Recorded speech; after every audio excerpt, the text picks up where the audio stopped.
Yeah, I'll start just by telling you guys the same thing I told the team Sunday after our game is, you know, this is the first time I've felt good about our football team, honestly. And I know it may seem strange after the 4-game loss, but we played physical Saturday against New Mexico, and we played with a lot of energy, played with a lot of enthusiasm that we didn't the first 3 games. And I thought our defense really showed up and played for the first time this year like they're capable of playing. We ran the ball much better than what we had. So there were some signs that I really liked about our football team. Beating ourselves is not acceptable. You know, the only way we could lose to New Mexico was to give them the game, and with turnovers and penalties and beating ourselves. And that's what I told the team all week. And unfortunately, that's what we did. You know, we had 2 touchdowns called back on holding calls, and then obviously the turnovers was the difference in the game. If we don't give them that, then you know, we easily win that football game. So, you know, that's the negative of it. But the positives, again, where we started to look like what we want to look like. And if we can continue that, then we've got a chance to have a good season. And so, you know, this is it for another week. We've got to be emotionally ready to play this week. That's the biggest thing we're talking to the team about right now is that we can't go over to UTEP and be hung over just because we lost one rival game. We're in the, a deal most schools aren't, where we have 2 big rivals. So, you know, there's no time to feel sorry for ourselves. We've got to get emotionally ready to go play, and we've got to play our best football game this week and try to get this thing on track. So, you know, hopefully we'll be excited about it and go play a good football game. Any questions? Coach, how does this rivalry differ from the New Mexico rivalry? Well, I think, you know, New Mexico, obviously it's the in-state rivalry thing with that one, which makes it really special. This one, proximity, you know, you're really a lot closer to each other than we are to UNM. So, you know, there's a lot of similarities. Both of them are big games, but I think it's just the in-state, out-of-state thing. Is there maybe more at stake this year than years past, just both of you guys trying to get that first win of the season? You know, Colin, I don't think so. I mean, it's a big game every year. Both these games are UNM and UTEP, and really every game for us. I mean, there's such a slim margin for error when you're in our situation. You know, we just can't give games away like we did last week and hope to have a good season. So all of these games are critical, and I really believe that we're getting to the point where we're healthy enough and good enough to win any game we step out and play if we play like we're capable of. And you know, we were close to that Saturday, but didn't quite get it done. I'm sure you and your staff expected some growing pains, but what would you say to folks who expected you to pick up right where you left off, despite the players that you lost? Well, yeah, again, I mean, we are the only team in the nation that lost their leading tackler, leading rusher, leading passer, leading receiver. There's only one team in the nation that lost all those guys, and it was us. Okay, so that's hard to replace. And I told everybody the thing that's going to be the hardest to replace is the quarterback. And you know, everybody wanted to say it was Larry Rose and all that, and Larry is a great player, but when you start over with a new quarterback, that's the hardest thing. So that would be number one, Jason. And then I think the other thing is, and I've talked to everybody about this too, as hard as it was to do what we did last year, and it was hard, it was a struggle, it's harder to sustain it, especially for us. You know, we have a lot of obstacles, and we've done a great job of overcoming those, but for any group of 5 school to sustain winning, you just look across the board, it doesn't happen a lot. So that's what we're trying to do. We're trying to do something that's even harder than what we did last year. And we still got a chance to do it. And I'm excited about that challenge. That's what I've always kind of thrived on, and I think our team is starting to thrive on again. And so hopefully we can go get that kick started this Saturday. Do you see similarities between you and UTEP? Both obviously winless, kind of decent defenses, offenses that are trying to figure out how to score. You know, I don't. To be honest with you, Jason, I haven't looked that much at UTEP's program. I don't know what, you know, their things are inside their program that they're facing. Yeah, I'm just worried about us, you know, and I think we kind of found something on offense this week too, you know, that was better. I think we had a quarterback that made some throws that we've been trying to get the other quarterbacks to make that they just haven't. You know, Josh came in and made a couple of throws that were very encouraging. So, you know, hopefully we're headed in the right direction. You've spoken highly of Kansas State's program. Obviously, Coach Dillon is from that. Like, I mean, What was it about that place that you mentioned last year? I don't know if you remember or not, but that program stands out. And he's been part of it. Yeah, I just, and a lot of our kids now are too young to remember Kansas State when they were not a good football program. Everybody just thinks they've always won. Well, there was a time when Kansas State was the losingest program in college football before Coach Snyder came there. And I don't know Coach Snyder that well. I've met him a couple of times, and he's been very gracious to spend some time with me, and he gave me some advice when I was just a year or two into this job that really helped. But I just appreciate what he has done because nobody else has ever done it. Nobody else has ever gone to Kansas State and won and built a program like he has.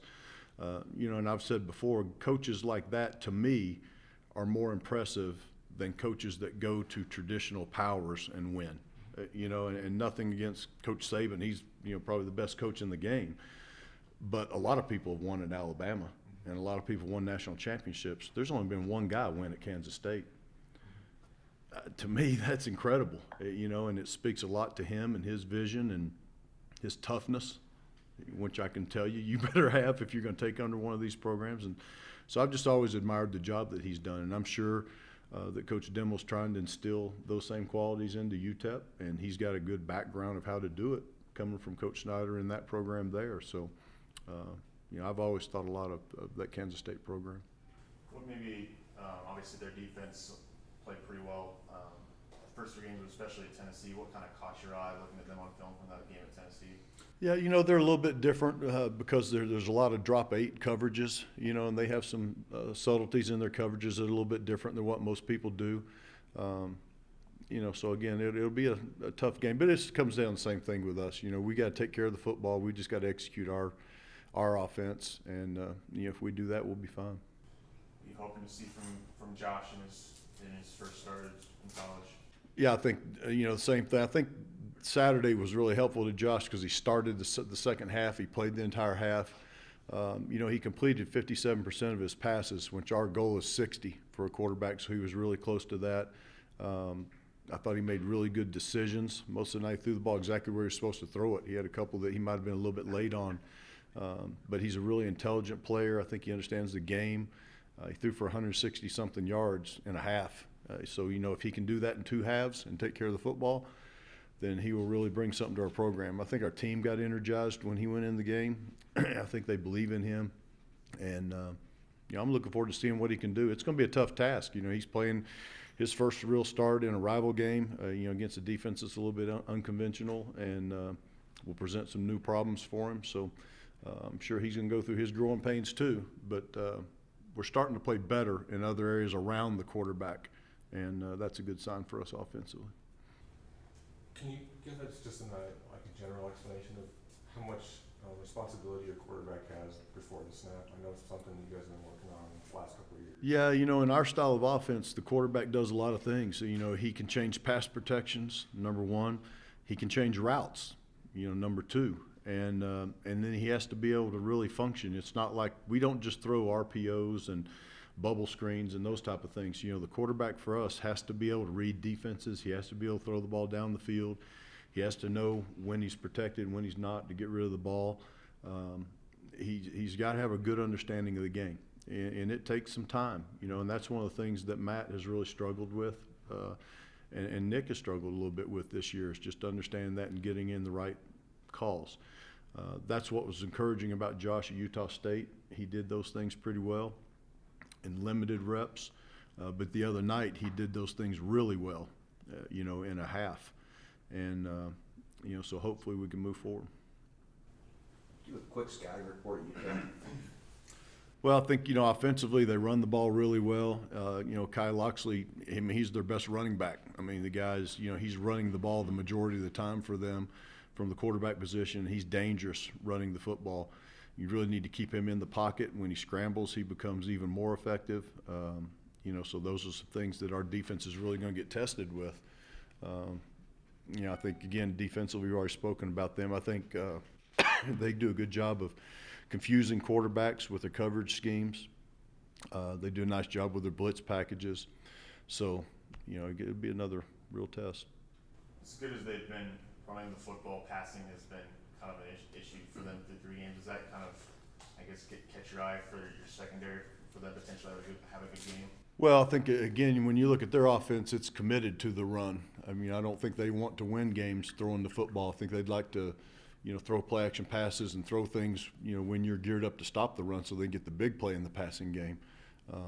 But, again, you can see them getting better game after game after game, and that's what every coach wants to see. What is the depth chart at quarterback for this game, and is there any injuries for this week? Yeah, injury-wise, we came out of the game really well. And again, that goes to speak to what I was talking about, Jason. It's the first time we've really played physical this year. And because of that, we didn't have any injuries in that game. In the other games, the other teams played more physical than us, and, lo and behold, we've got injuries, right? We'll get Jasavier Reese back this week also in the defensive line, so that will help us. Demby is back now also. So that was a good news for him and for us. So we're as healthy as we've been all year long. We didn't have any injuries offensively. And then what was your other question? Just is it like Romero and Genty after Josh? Yeah, probably Romero next because the completion percentage is just higher with him, and then Nick after that. Coach, I'll just throw this at you. Who do you think has the bigger chip on their shoulder going into this rivalry? Well, I mean, I really, again, Tom, I don't know anything about UTEP and their program inside, how they approach those things. I hope that we are getting that chip on our shoulder. Like I said, I didn't see it the first 3 games this year, and that really bothered me. I did see it last Saturday, and I thought that was a big step forward for this football team. And I hope that we continue to have that, because without that, we're not effective here. I just honestly, we have to play with that edge for us to be effective. And it's kind of the character of this program. It's what got us there last year. And that's what really bothered me the first 3 games. Because that's all we talk about here is playing like that. So it was great to see that start to surface again last Saturday. And if this team wants to be significant, they've got to have that this Saturday. Coach, big picture, just looking at the program, is it where you want it now? I mean, you got everything kind of in place right here. Well, for the first time, we have a foundation. This is the first time our scholarship numbers have been back to where they should be. We're back up to 85 scholarships, first time since I've been here.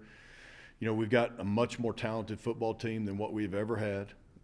We're always going to have some struggles here, obviously because of resources and things like that. But those things can be overcome if you have a group that wants to work together and play together and has that edge. So, yeah, I mean, the program is as healthy as it has been in a long, long time here. I can tell you that. Academically, we're doing really well. Socially, we do very well here. We've got great leadership from our athletic director's position. In my opinion, we got the best athletic director in college football. Mario understands the game here. He understands what we're up against. He's been nothing but supportive ever since I've been here. And so, I mean, everything really is about as good as it's ever going to be here right now. And so it's just learning how to get a culture that's the same every year with that chip on your shoulder every game so that you can sustain winning. And, I've said this before, and when we played Utah State, that's another program. Kansas State's a great model when you look at overall, but to me, Utah State is a great look at a group of 5 program that sustains winning and probably does it with a little less resources than everybody else in the Mountain West. And I have tremendous respect for that program, and I'd really like to see us look like that program over an extended period of time. Ken, you got any questions for Coach? Yeah, just one basically. Obviously, you're making a change at quarterback, and you guys coming back from injuries. But are there any other personnel changes that you're making? No, Ken. Other than that, I mean, we're really pretty set. I think just getting those guys back on defense obviously made a big difference last Saturday, and I know Javon Ferguson played a huge game. I think 22 tackles or something like that, which is remarkable. And he really gave us a lift emotionally in the game too. And he didn't practice all week last week too. So, I think we're about as good a shape as we can be personnel-wise. Is Mills going to be back after the open week, maybe? Yeah, Caleb Mills has actually practiced a little bit last week, and he is going to practice full speed this week. I don't know that we'll see him in the game this week very much, if any, Jason, but having the open date week next week, that will certainly allow us to get him ready to roll for the last 7, hopefully 8 games in the season after that. And he's going to be a dynamic player. I mean, he's a wide receiver that most looks like Jaleel Scott, and can do the things that Jaleel did. It was unfortunate he fractured the collarbone, but getting him back now will really give us another weapon. We got time for one more question if anybody's got one. You mentioned just the chip on the shoulder, obviously, but do you feel, is there a sense of desperation for you guys this weekend, just trying to get that first win? No, it's just the next game, man. We've been through this rodeo before. Okay, I mean, we've gone through a lot of hard times here to get, to where we were last year, and you will not see me flinch. We're going to keep playing ball.